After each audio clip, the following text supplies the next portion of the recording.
Tudo o que você achava que conhecia está prestes a desmoronar nos próximos minutos. O que aconteceria se eu te dissesse que o evento mais rotineiro deu origem a uma série de revelações impactantes que ninguém esperava? Desde o primeiro indício até a conclusão mais inesperada, cada detalhe revela uma verdade que permaneceu oculta até agora. Prepare-se para mergulhar em uma sequência de momentos-chave que mudarão completamente sua perspectiva. Esta é a história que você precisa ouvir antes que todos os outros fiquem sabendo. Número 1. A aparência de Jesus. Imagine por um momento que você tem a capacidade de viajar no tempo, e ao chegar à antiga Jerusalém, você se depara com Jesus. Mas algo te surpreende. Ele não é o homem que você viu em tantas pinturas, vitrais de igrejas ou esculturas religiosas. Ele não tem a pele branca como a neve, nem seu cabelo cai em ondas perfeitas sobre os ombros. Na verdade, Jesus, como muitos dos homens de sua época e região, era muito diferente da imagem que costumamos ter em mente. A verdade é que a aparência de Jesus não era nada parecida com a representação que conhecemos hoje. Embora a Bíblia não nos forneça uma descrição física detalhada, os estudos históricos e arqueológicos nos permitem ter uma ideia mais precisa de como poderia ter sido seu rosto. Jesus era judeu e vivia no Oriente Médio, o que significa que provavelmente tinha a pele mais escura do que estamos acostumados a imaginar. Seu cabelo não era longo e sedoso, mas curto e encaracolado, como era comum entre os homens de sua época. E seus olhos, em vez de serem azuis ou claros, provavelmente eram de um profundo tom de marrom, refletindo a luz do sol da região. Agora, visualize este homem caminhando pelas ruas empoeiradas de Nazaré, sem a estatura imponente que muitos lhe atribuem nos filmes. Acredita-se que os homens de sua época não eram especialmente altos. Na verdade, eles poderiam ter entre 1,60 e 1,65 metros de altura. Jesus, com uma constituição robusta pelos anos de trabalho como carpinteiro, era um homem que se destacava não por sua aparência física, mas pela presença espiritual que irradiava. Era alguém que construiu a vida. Com sua simplicidade, conseguia captar a atenção das multidões. Número 2. A ressurreição de Jesus. Imagine uma manhã tranquila. Em Jerusalém, o ar fresco do amanhecer acariciando as bochechas de algumas mulheres que se aproximam de um túmulo. O ambiente é pesado. A tristeza pela morte de Jesus ainda está presente no ar, mas a surpresa as invade ao ver que a enorme pedra que selava a entrada do sepulcro foi movida. O túmulo está vazio e o que era um dia cheio de luto se transforma em um dos eventos mais extraordinários da história, a ressurreição de Jesus. Este é um dos pilares fundamentais do cristianismo.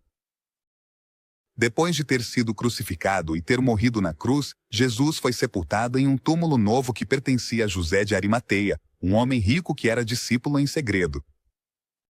O corpo de Jesus foi preparado para o enterro, de acordo com os costumes judaicos da época, e uma grande pedra foi colocada na entrada do túmulo, assegurada por guardas romanos para evitar que alguém roubasse o corpo. O que ninguém esperava é que 3 dias depois, esse corpo ressurgisse com vida. A história conta que várias mulheres, incluindo Maria Madalena, foram as primeiras a descobrir que Jesus não estava no túmulo. A confusão inicial foi rapidamente substituída por assombro e medo quando um anjo apareceu diante delas para anunciar que Jesus havia ressuscitado. Ele não está aqui, ressuscitou, foram as palavras do anjo, segundo os relatos bíblicos. A incredulidade logo deu lugar à euforia, e as mulheres correram para contar aos discípulos o que haviam visto. A ressurreição não foi um evento que passou despercebido. Durante os 40 dias seguintes, Jesus apareceu a seus discípulos e seguidores em várias ocasiões. Em uma das mais famosas, ele encontrou-se com 2 discípulos no caminho para Emaús. Emaús, embora eles não o tenham reconhecido imediatamente. Número 3. Jesus foi batizado por seu primo. Em um dia qualquer, nas margens do Rio Jordão, uma figura impactante pregava sobre o arrependimento e a iminente chegada do reino de Deus. João Batista, com sua aparência selvagem, vestia roupas feitas de pele de camelo e se alimentava de gafanhotos e mel silvestre. Era uma figura imponente e venerada por muitos. Mas o que poucos sabiam naquele momento é que o homem que estava prestes a batizar não seria apenas mais um pregador. João estava prestes a batizar seu primo, Jesus de Nazaré, um evento que marcaria um marco na história da humanidade. Jesus havia crescido junto com João. Mas o destino de ambos seguia caminhos paralelos. Enquanto João batizava as multidões no Jordão, Jesus se preparava para seu ministério, e o momento de seu batismo representava o início de sua vida pública. Quando Jesus chegou a João, este reconheceu imediatamente que o homem que estava diante dele era muito mais do que seu primo. Jesus era o Messias, o escolhido para cumprir as promessas divinas. A cena é poderosa. João se sente indigno de batizar Jesus, sugerindo que deveria ser o contrário. No entanto, Jesus, em sua humildade característica, insistiu. Para ele, este ato fazia parte do plano divino, uma forma de cumprir toda a justiça. E assim, Jesus foi submerso nas águas do Jordão, um ato simbólico que marcaria o início de sua missão de salvar a humanidade. Número 4. A Bíblia não contém escritos de Jesus. Coloque-se no lugar dos seguidores de Jesus há mais de 2000 anos.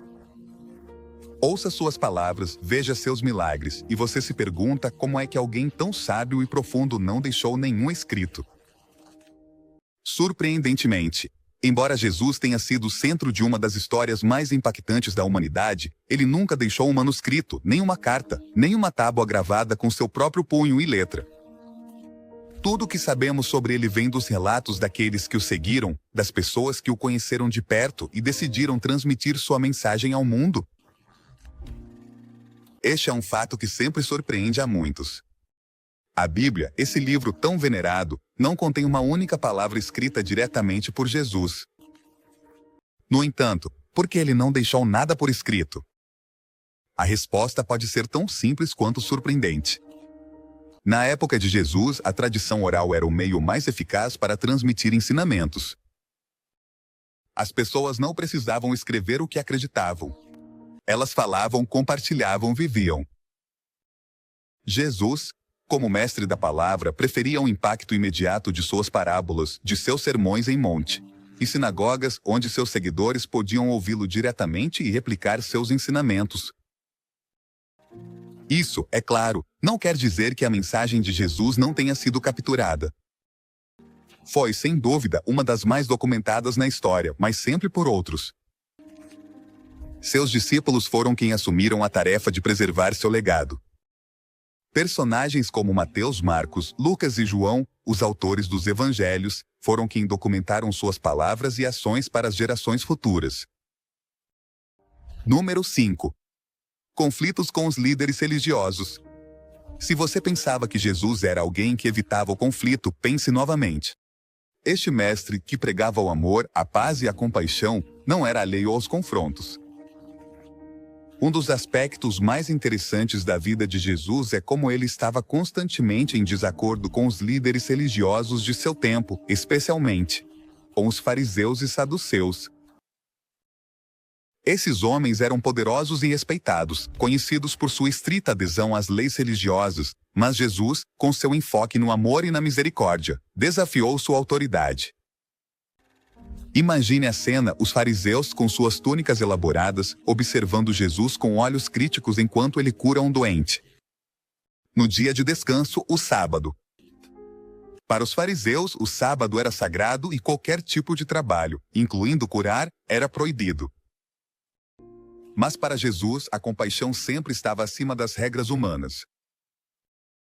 O sábado foi feito para o homem, não o homem para o sábado, ele dizia, questionando abertamente sua interpretação da lei. Esse tipo de confrontos não se limitava apenas às regras do sábado. Jesus criticava abertamente os fariseus por sua hipocrisia. Ele os repreendia por sua devoção superficial aos rituais enquanto negligenciavam o que realmente importava, o amor e a justiça. Ele os chamava de sepulcros caiados, limpos por fora, mas cheios de corrupção por dentro. Em uma sociedade onde os fariseus eram vistos como os maiores defensores da religião, essas palavras eram nada menos que uma revolução. Número 6. Influência de Jesus na arte e na cultura. Se você já teve a oportunidade de caminhar por qualquer museu de arte clássica, notará que há um tema recorrente que nunca falta: a vida de Jesus. Desde o Renascimento até a música contemporânea, os ensinamentos e a figura de Jesus influenciaram profundamente a cultura, deixando uma marca indelével na arte, na música, na literatura e mais. A influência de Jesus nas artes visuais é especialmente evidente. Pense em algumas das obras mais icônicas da história da arte. A Última Ceia de Leonardo da Vinci, uma pintura que captura o momento mais íntimo de Jesus com seus discípulos. Ou A Pietà de Michelangelo, uma escultura que transmite a profunda tristeza de Maria segurando seu filho crucificado. Essas obras não apenas representam episódios-chave da vida de Jesus, mas também incorporam os valores fundamentais de seus ensinamentos: o sacrifício, o amor e o perdão. Mas a influência de Jesus não se limita a telas e esculturas. No mundo da música, seus ensinamentos inspiraram hinos que continuam ressoando em milhões de igrejas ao redor do mundo. Canções como Amazing Grace ou Jesus Loves Me são apenas exemplos de como sua mensagem continua viva através das notas e melodias. Esses hinos, que são cantados em momentos de reflexão, oferecem conforto e esperança a quem os ouve. E se olharmos para a literatura, não podemos ignorar a marca de Jesus. Obras como as Crônicas de Nárnia de C.S. Lewis estão impregnadas de temas cristãos com personagens e tramas que refletem os princípios do sacrifício e da redenção. Número 7. Ressuscitou 3 pessoas dentre os mortos. Se há algo que se destaca entre os muitos milagres que Jesus realizou durante sua vida, é sua capacidade de devolver a vida aos mortos. E ele não fez isso uma vez nem 2, mas 3 vezes. Cada uma dessas ressurreições deixou uma marca indelével nos testemunhos da época, e não é para menos. O poder de devolver a vida é algo que desafia toda a lógica e razão, e no caso de Jesus, foi uma demonstração clara de sua divindade. O primeiro milagre de ressurreição foi o da filha de Jairo, um líder da sinagoga que, desesperado para salvar sua filha moribunda, procurou Jesus em busca de ajuda. A menina já havia falecido quando Jesus chegou à casa de Jairo. Imagine a cena. Os enlutados choravam, a atmosfera estava carregada de tristeza e tudo parecia perdido. Mas Jesus, em sua habitual calma, aproximou-se da menina, tomou-lhe a mão e pronunciou as palavras: "Menina, levanta-te." E assim a menina voltou à vida, para o espanto de todos os presentes. Ele não apenas devolveu a menina à sua família, mas também mostrou que a morte não tinha poder sobre ele. O segundo milagre foi na pequena cidade de Naim, onde Jesus encontrou uma procissão fúnebre. Uma viúva levava para enterrar seu único filho. E a dor era palpável. Jesus, comovido pela cena e pela tristeza da mãe, aproximou-se do caixão e, em um ato de profunda compaixão, tocou o féretro e ordenou ao jovem que se levantasse. E assim foi. O jovem ressuscitou e começou a falar, deixando todos que presenciaram o milagre atônitos. Este ato não apenas mostrou o poder de Jesus, mas também sua profunda empatia por aqueles que sofriam. Número 8. Jesus tinha irmãos e irmãs. Um dos dados mais curiosos e menos conhecidos sobre a vida de Jesus é que ele tinha irmãos e irmãs. Embora muitas pessoas associem Jesus principalmente com sua mãe Maria e seu pai terreno José, a Bíblia menciona em várias ocasiões que Jesus não era filho único. Na verdade, ele tinha vários irmãos, entre eles Tiago, José, também chamado de José em alguns textos, João e Simão. Também é mencionado que ele tinha irmãs, embora seus nomes não sejam revelados nos evangelhos. Este dado tem sido objeto de muito debate ao longo da história, principalmente devido às diferentes interpretações das tradições cristãs. Alguns ramos do cristianismo, como a Igreja Católica e a Igreja Ortodoxa, acreditam que esses irmãos não eram biológicos, mas sim que eram primos ou filhos de um casamento anterior de José. Segundo essa interpretação, Maria teria permanecido virgem durante toda a sua vida, o que é conhecido como a perpétua virgindade de Maria. No entanto, outras denominações cristãs acreditam que esses irmãos e irmãs eram, de fato, filhos biológicos de Maria e José, o que os tornaria irmãos de sangue de Jesus. Independentemente das interpretações teológicas, o que é fascinante é imaginar a vida familiar de Jesus. Ele cresceu em uma família numerosa, em uma época e cultura onde a família era o núcleo da vida diária. Número 9. Jejum de 40 dias. Poucos podem imaginar o que significa jejuar durante 40 dias e 40 noites, mas foi exatamente isso que Jesus fez no início de seu ministério. Após ser batizado por João Batista, Jesus se retirou para o deserto para passar um tempo em solidão, jejum e oração. Foi um ato de incrível devoção e força, mas também um momento de grande vulnerabilidade, já que durante este período, Jesus foi tentado diretamente pelo diabo. O deserto, com sua imensidão árida e suas temperaturas extremas, não oferecia consolo nem refúgio. Jesus estava sozinho, sem comida nem companhia, e ainda assim passou esses 40 dias e noites em completa comunhão com Deus. Este jejum não era apenas uma demonstração de resistência física, mas um ato espiritual profundo. Através deste sacrifício, Jesus se preparava para a missão que tinha pela frente, salvar a humanidade. Durante este tempo, o diabo tentou em várias ocasiões desviar Jesus de seu caminho. Ele ofereceu comida, poder e glória, tudo o que um ser humano poderia desejar em momentos de fraqueza. Mas Jesus, com uma fé inabalável, rejeitou o diabo. Rejeitou cada tentação, demonstrando que seu compromisso com Deus estava acima de qualquer desejo terreno. As tentações não apenas provaram sua força, mas também revelaram sua determinação de cumprir sua missão divina, independentemente dos desafios que enfrentasse. Número 10. Jesus era carpinteiro. Antes de se tornar o mestre que pregava sobre montes e realizava milagres que maravilhavam as multidões, Jesus levava uma vida tranquila, em Nazaré, trabalhando como carpinteiro ao lado de seu pai terreno, José. Durante muitos anos antes de iniciar seu ministério público, Jesus aprendeu este ofício, aperfeiçoando suas habilidades com a madeira, as ferramentas e a construção. Ser carpinteiro naquela época não era simplesmente fabricar móveis. Envolvia muito mais. Imagine Jesus, um jovem com uma túnica simples, levantando-se cedo todas as manhãs para trabalhar longas horas na oficina. Os carpinteiros daquela época construíam desde casas até ferramentas agrícolas, e certamente Jesus desenvolveu uma destreza considerável na criação de estruturas essenciais para a vida cotidiana da comunidade. Sua formação não só o tornou habilidoso com as mãos, mas também lhe ensinou sobre paciência, trabalho árduo e dedicação.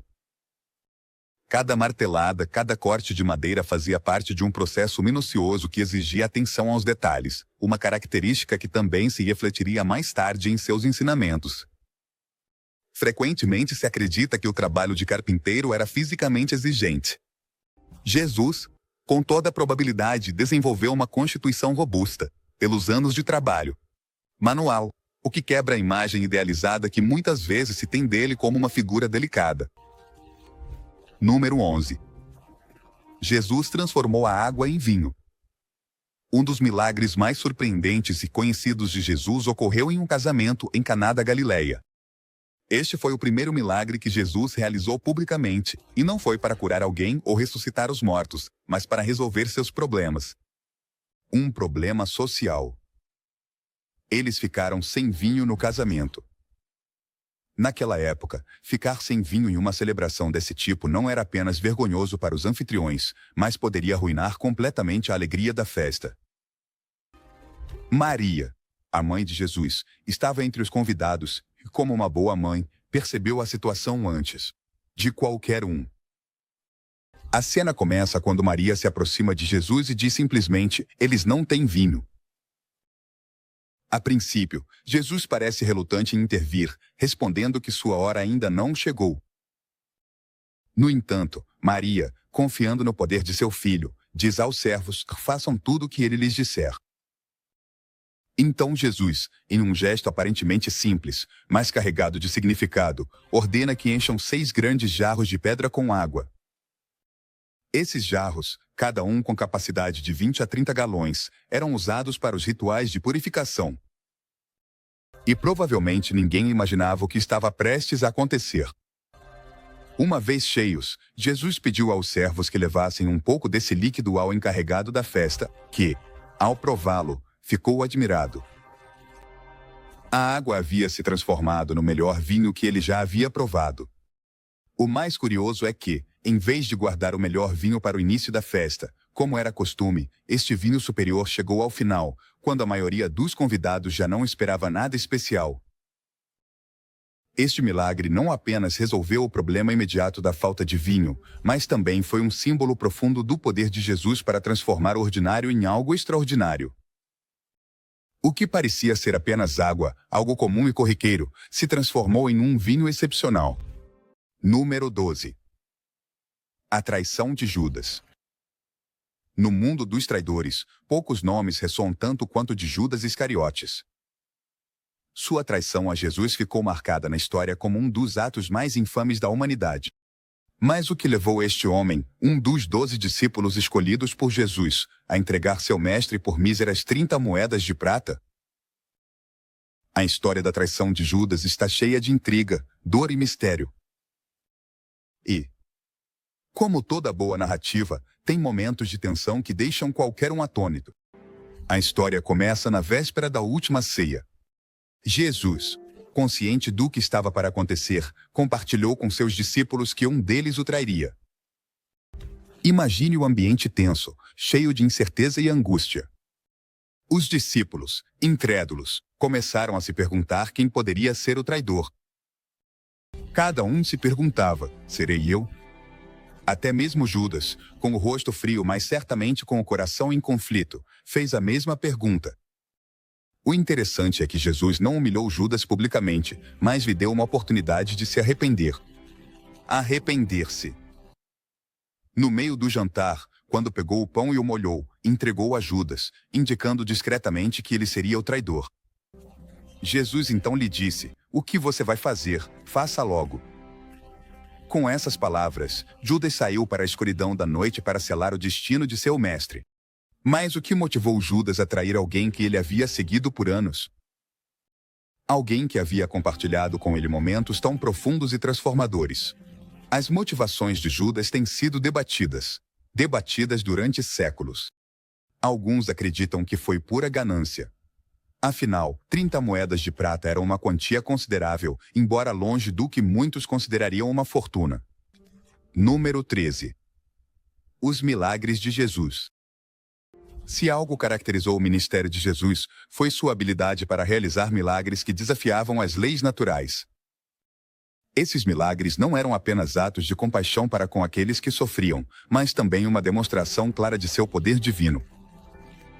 Desde devolver a visão aos cegos até acalmar tempestades com apenas uma palavra, Jesus deixou uma marca indelével naqueles que presenciaram esses eventos. Um dos milagres mais conhecidos é o da multiplicação dos pães e dos peixes.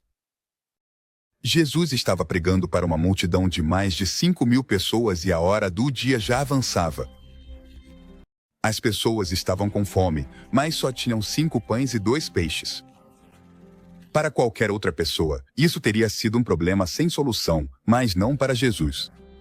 Ele pegou os pães e os peixes, os abençoou, e milagrosamente, esses alimentos se multiplicaram até que todos os presentes estivessem saciados. Este milagre não só proporcionou comida física, mas também mostrou o poder de Jesus para prover em abundância, além do que qualquer um poderia imaginar. Outro milagre surpreendente foi quando Jesus andou sobre a água.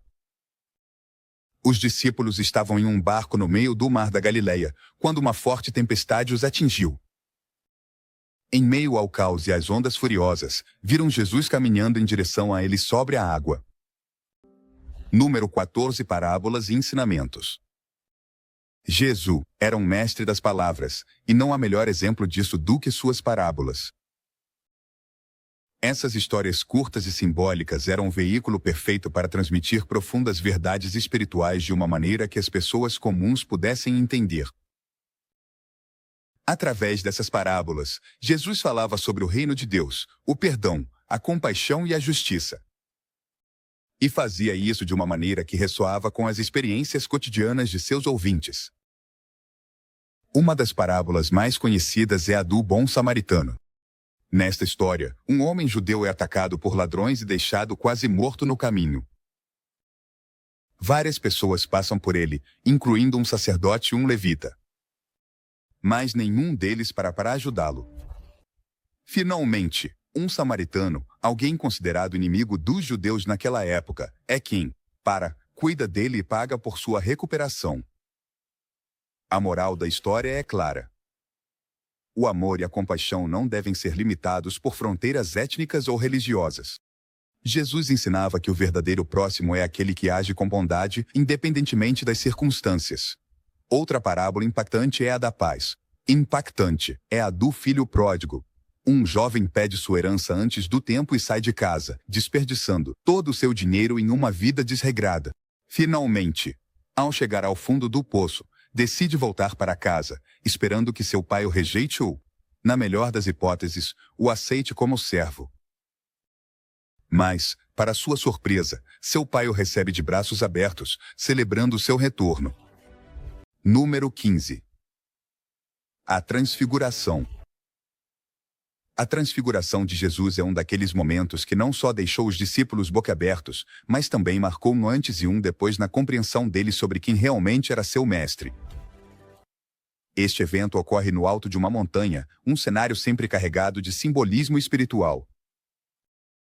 Jesus, acompanhado por 3 de seus discípulos mais próximos, Pedro, Tiago e Judas, subiu a este lugar isolado para orar. E o que aconteceu lá foi algo que nenhum relato poderia ter antecipado. No meio da oração, algo extraordinário ocorreu. O rosto de Jesus começou a brilhar com uma luz tão intensa que deslumbrava. Suas roupas se tornaram resplandecentes, mais brancas do que qualquer tintureiro na terra poderia conseguir. Os discípulos, sobrecarregados pelo que viam, mal podiam acreditar no que estava acontecendo. Jesus, seu mestre, transformou-se diante de seus olhos em uma figura gloriosa, irradiando uma luz divina que os envolvia. Mas isso não foi tudo. De repente, 2 figuras apareceram ao lado de Jesus. Moisés e Elias, 2 dos personagens mais importantes do Antigo Testamento, que conversavam com ele. Imagine a reação dos discípulos, vendo esses 2 gigantes espirituais conversando com Jesus como se fosse a coisa mais natural do mundo.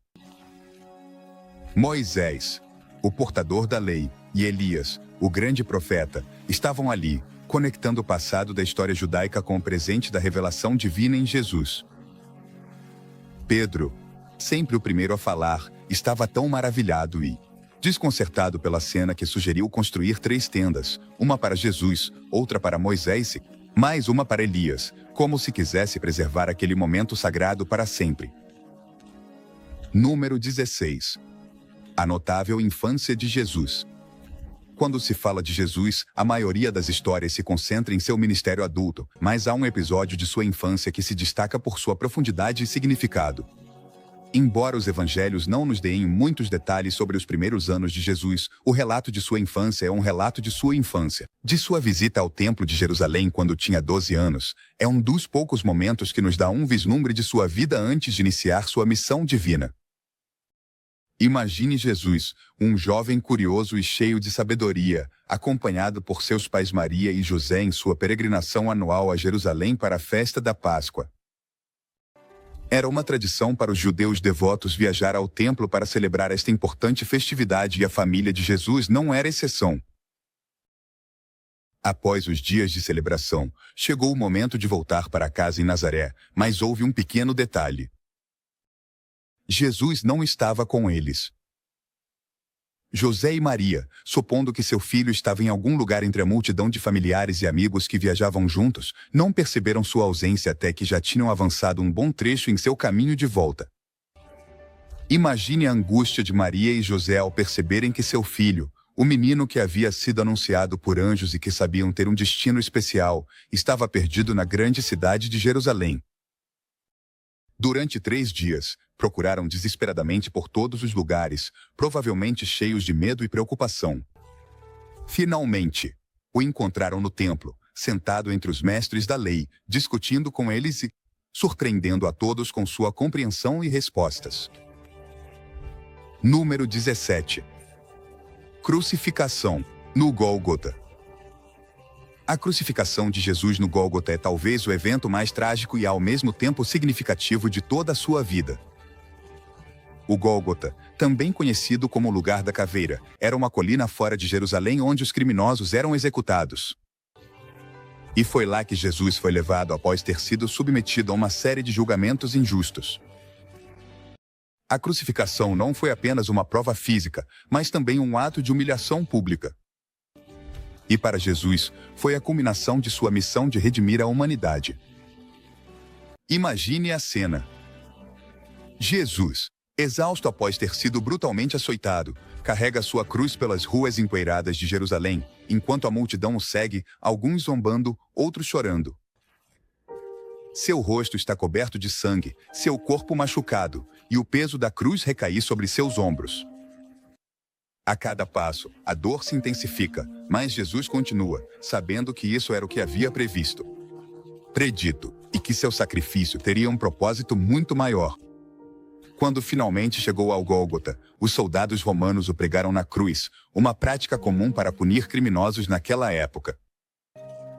Foi levantado entre dois ladrões, um à sua direita e outro à sua esquerda, acima de sua cabeça.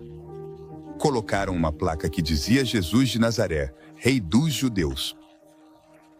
Uma zombaria às suas afirmações de ser o Messias, mas mesmo em meio à sua agonia, Jesus não respondeu com ira nem rancor.